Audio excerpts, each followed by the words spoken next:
Shalom à tous, nouvelle vidéo un peu spéciale celle-ci où on va essayer d'aborder un sujet qui est un peu compliqué ou du moins peu abordé je trouve dans le corps du Christ.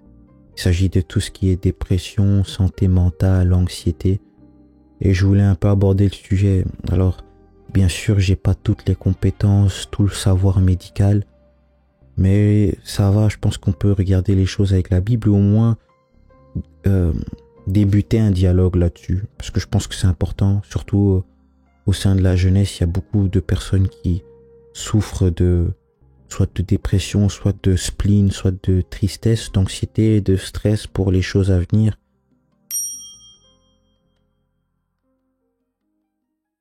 Beaucoup de questions et beaucoup de stress et beaucoup d'anxiété, et même pour les jeunes chrétiens qui sont poussés à avoir la foi, quoi. Alors je me suis dit que ça devait être une bonne vidéo de parler de ces choses-là, de parler de ce mal-être que beaucoup ont. Et je pense qu'on peut essayer et trouver des solutions si on en parle, quoi. Alors j'ai des notes avec moi parce que bien sûr, comme j'ai dit, c'est un sujet que je pense important et il faut pas dire de bêtises. Donc avant de rentrer dans les explications bibliques, je pense qu'il est important de savoir qu'est-ce que la dépression. Et quand je regarde la définition, qu'est-ce qu'on peut voir, c'est que la dépression est un trouble d'humeur caractérisé par des sentiments persistants de tristesse, de vide, de désespoir, ou par une perte d'intérêt ou de plaisir dans la plupart des activités.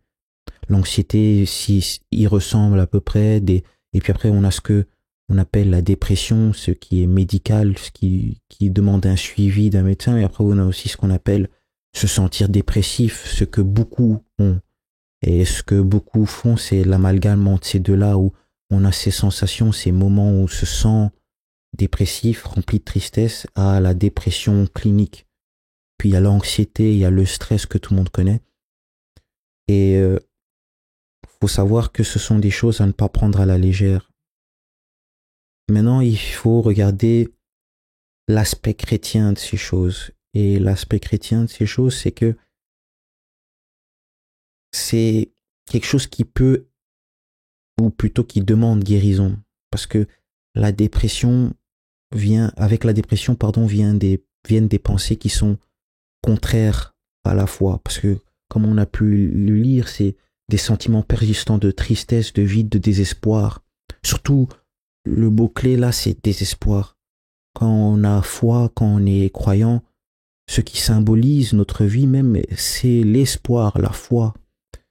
Et j'ai conscience que quand quelqu'un est dans la dépression ou dans ces épisodes-là de tristesse, d'anxiété, de stress, de doute, c'est une tension intérieure qui agit où on a le fait d'être triste, de perdre l'espoir, de ne pas avoir foi en l'avenir, de ne pas croire en l'avenir, et pour certains avoir même des pensées suicidaires, de vouloir terminer l'avenir.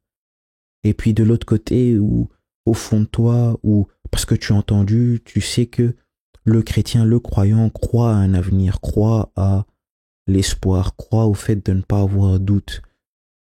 Et comme j'ai dit aujourd'hui, la vidéo, je sais pas si elle sera longue ou courte, c'est un peu amener les gens à parler de ces choses-là, amener à parler du fait qu'on souffre. Parce que comme j'ai pu le dire déjà dans un épisode de podcast que j'avais pu faire, d'ailleurs je mettrai le lien si jamais ça intéresse certains de regarder, ou d'écouter plutôt, c'est que la parole libère. Et il y a un truc qui est tellement fort et qui fait tellement mal aux gens, c'est le pouvoir du secret. Des fois, le secret qu'on garde, le secret d'un mal-être, le secret d'une erreur, et ici, dans ce cas-ci, le secret de l'anxiété ou de la difficulté, c'est ça, c'est que ça amène un secret qui est pesant et qui est lourd. Et souvent, certains, ou même souvent même chez les hommes, on se dit qu'on ne doit pas parler de nos difficultés, pas parler de nos souffrances, et ça amène à vivre cette dépression avec difficulté. Mais dans la Bible, Jésus le dit, « Venez à moi, vous tous qui êtes chargés et fatigués, je vous donnerai du repos. » Je suis sûr que c'est une phrase que beaucoup d'entre vous ont déjà entendue, un verset que beaucoup d'entre vous ont déjà entendu, mais ça a du mal à faire clic dans la tête de se dire Je peux venir vers Dieu et déposer ce qui me fait mal, ce qui me tue. Et c'est ça en fait la dépression, l'anxiété ou le stress qui est pesant à ce stade-là. En tout cas, c'est quelque chose qui vous tue à petit feu.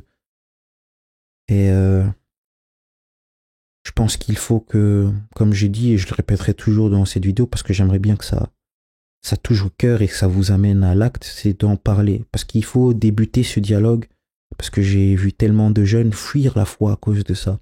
Fuir la foi parce qu'ils se disent on n'est pas écouté là où on est. Souvent, en plus, surtout dans certains milieux africains ou peut-être tout simplement pentecôtistes ou évangéliques, on n'ouvre pas assez le dialogue sur ces choses-là, le fait de souffrir mentalement, le fait d'avoir mal mentalement. On vous donne quelques versets, on vous dit de prier, on espère que les choses vont s'arranger alors que il y a plusieurs ouvertures à ces problèmes-là, ces difficultés-là. Des fois, c'est tout simplement psychologique. Il y a des choses ou plutôt liées à des traumas, il y a des choses du passé qui sont là et qui persistent. Et on n'a pas encore mis la lumière sur ces choses-là. Et on dit souvent qu'il faut couper un mauvais arbre à la racine. Ces mauvaises plantes, ces mauvaises herbes que sont la dépression, la difficulté, c'est des choses qui sont des fois, ou plutôt qui trouvent racine dans votre passé, dans votre difficulté d'avant. Et on revient à ce que je disais, le fait de devoir parler. Parler, ça ouvre la possibilité à découvrir ces choses-là et puis à les traiter à la racine. Mais si on se retrouve dans une église, dans un corps du Christ ou tout simplement dans une société qui ne parle pas assez de ces choses-là, c'est difficile d'aller trouver la racine du mal-être d'une personne. Deuxièmement, c'est pas juste ces choses-là, mais des fois ça peut être tout simplement spirituel. Vous savez, on est croyant, enfin peut-être si vous regardez cette vidéo, si pas, la foi demande la croyance aux choses spirituelles. Dieu est esprit. Et il se passe des choses spirituelles dans la vie. Et des fois, il y a des choses qui semblent être cliniques, semblent être psychologiques, mais qui ont un aspect tout à fait spirituel derrière. Et là aussi, si on n'en parle pas, si on n'arrive pas à les découvrir avec la foi, ces choses-là, c'est difficile de trouver la racine spirituelle de vos maux. Des fois, certains sont sous le joug d'une dépression, d'une anxiété, tout simplement parce que spirituellement, il y a des choses qui ne vont pas. La foi n'est pas bonne. La personne a fréquenté des lieux qui étaient comme, on va dire, quelque chose qui mettait une mauvaise empreinte sur la foi, sur l'esprit de la personne. Je pense à des personnes qui fréquentent souvent les boîtes de nuit, les mauvais clubs, les sectes. Ce sont des choses où inconsciemment, des fois, l'homme ne se rend pas compte. C'est des choses qui sont en train de ternir notre âme et notre esprit et qui ouvrent accès à des faiblesses. Et ces faiblesses-là, ça peut être le trouble de l'humeur, le vide, le désespoir dont on parle. Et quand on a ces choses-là où c'est peut-être quelque chose de tout à fait psychologique lié à des traumas, mais aussi peut-être spirituel, je répète, c'est le fait d'en parler qui change les choses.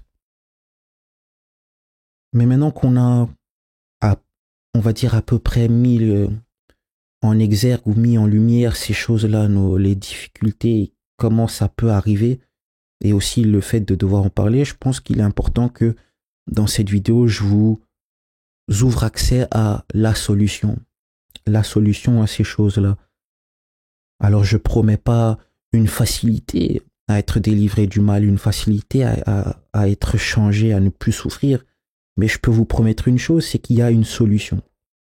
Et si vous êtes croyant, si vous êtes chrétien en regardant ces vidéos, vous savez sûrement où je veux en venir en disant Jésus. Et pour ceux qui ne connaissent pas, ne quittez pas encore la vidéo parce que je pense qu'il y a quelque chose à découvrir pour vous.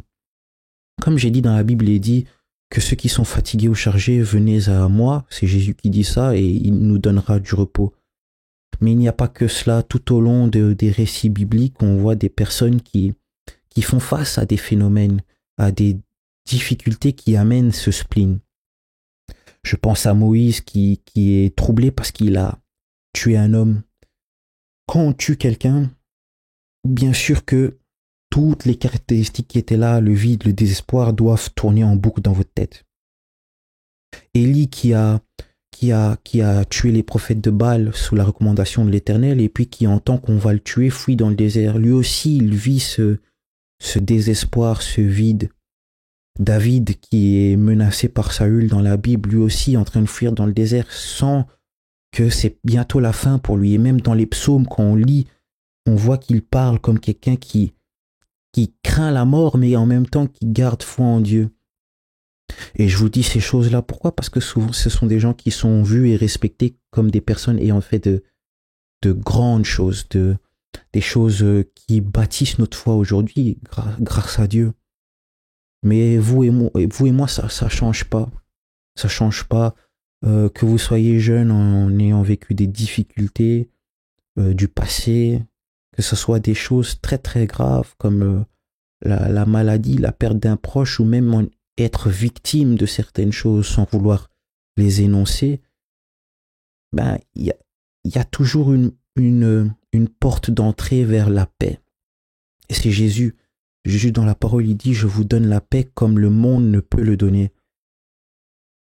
Quand je dis que je connais cette solution, c'est parce que moi aussi j'ai pu vivre des épisodes qui étaient durs, difficiles, tragiques. J'ai pu vivre des épisodes qui pourraient sembler être la porte d'accès vers la dépression totale. J'ai brûlé mon bras, j'ai déjà perdu mon domicile, j'ai déjà vu des proches partir. Et encore, sans vouloir trop rentrer dans les détails et parler que de moi, je dis ça parce que dans ces moments-là, ce qui a aidé à faire la différence, c'était de regarder vers cette croix-là, vers Jésus. Quand il dit qu'il donne la paix comme le monde ne peut le donner, c'est réel. Souvent, on s'attend à recevoir la paix, une guérison à notre manière, notre volonté. La personne qui est peut-être en phase de dépression et de soucis en regardant cette vidéo se dit j'ai besoin de paix, mais ça prend du temps, j'ai déjà essayé de prier, une fois ça n'a pas marché, ou peut-être j'ose pas, j'arrive pas à prier. Mais je pense que tant qu'on ne fait pas ces choses-là, comme j'ai dit, de parler aux gens qui sont autour de nous, trouver des gens de confiance pour ouvrir notre cœur, et deux, rependre notre cœur devant Dieu, le lui donner et montrer toutes les lacunes et les faiblesses, c'est qu'on n'a pas encore fait cet effort-là pour trouver cette paix que le monde ne peut donner. Alors voilà, je sais que ça fait beaucoup d'informations, ça fait une vidéo un peu en vrac et je l'avoue, de base je voulais structurer cette vidéo en faisant point, sous thème, etc. Mais au fond de moi, je voulais parler du cœur, essayer de donner toutes les pensées qui sortaient du cœur, parce que je pense qu'il y avait quelqu'un qui avait besoin de l'entendre, que ta dépression ne te définit pas. C'est surtout ça que je voulais dire aujourd'hui. C'est que ta dépression ne te définit pas, ton anxiété ne te définit pas, ton stress qui prend et qui ronge ta tête ne te définit pas. C'est pas la fin de ton récit, c'est pas la fin de ton histoire. Il y a une porte entrouverte pour toi et cette porte c'est Jésus, le chemin, la vie et la vérité.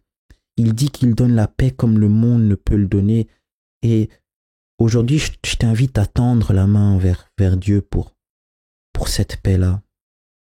Je t'invite à tendre la main, même si tu es croyant, à tendre la main vers cette paix, mais d'une manière dont tu n'as jamais encore tendu la main. J'imagine que beaucoup d'entre vous, en regardant cette vidéo, vous avez déjà prié à de nombreuses reprises, vous avez déjà fait votre effort à de nombreuses reprises pour changer, vous avez essayé de changer le système, certains ont peut-être déjà vu des psychiatres, vous avez pris des médicaments peut-être aussi, mais rien n'a changé. Aujourd'hui, moi, j'ai envie de vous dire qu'il y a un Dieu qui vous tend la main pour vous donner un repos comme le monde ne peut donner, pour vous donner la guérison comme le monde ne peut donner, pour vous donner la paix comme le monde ne peut donner. Et je suis persuadé qu'il y a un cœur qui regarde cette vidéo aujourd'hui là et qui est touché par cette vérité. Et si tu fais partie de ces cœurs touchés, je t'invite à écouter la prière que je vais faire en ce moment. Donc, Seigneur, je sais que tu es le Dieu de paix, le Dieu de bonté, le Dieu d'amour, mais aussi le Dieu de calme. Et je suis persuadé que dans ce brouhaha de pensée, dans ces dans ces tumultes d'idées, peut-être même de suicide pour une personne, de difficulté, de dépression, d'anxiété, tu es prêt à donner le calme comme le monde ne peut donner, la paix comme le monde ne peut donner. La personne qui a un cœur qui souffre et qui est en difficulté depuis un long moment, crie à toi et dit « Seigneur, j'ai besoin de toi ». Cette personne-là crie en disant « Seigneur, j'ai besoin de toi, viens me sauver si tu es réellement Dieu ». Et comme Bartimée dans la Bible, lorsqu'on crie à toi, tu te retournes et tu viens dire « Qu'est-ce que je peux faire pour toi ?» Aujourd'hui, des cœurs sont là et demandent si tu pourrais leur donner la paix et une transformation dans leur vie comme le monde ne peut donner.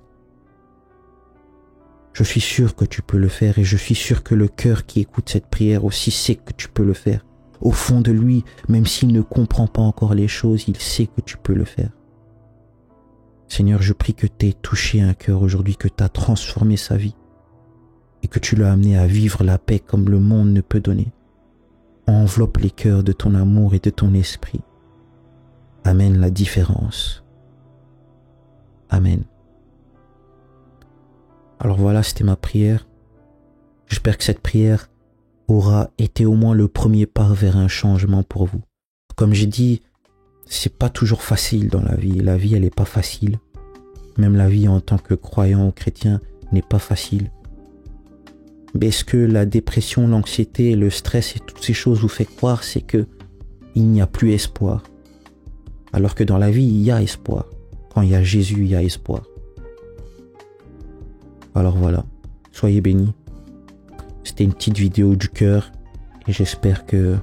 petite, je pense qu'on a 18 minutes, mais bon. En tout cas, j'espère que ça a aidé et ça a touché certains. Soyez bénis. On se retrouve à très bientôt sur Abradan TV.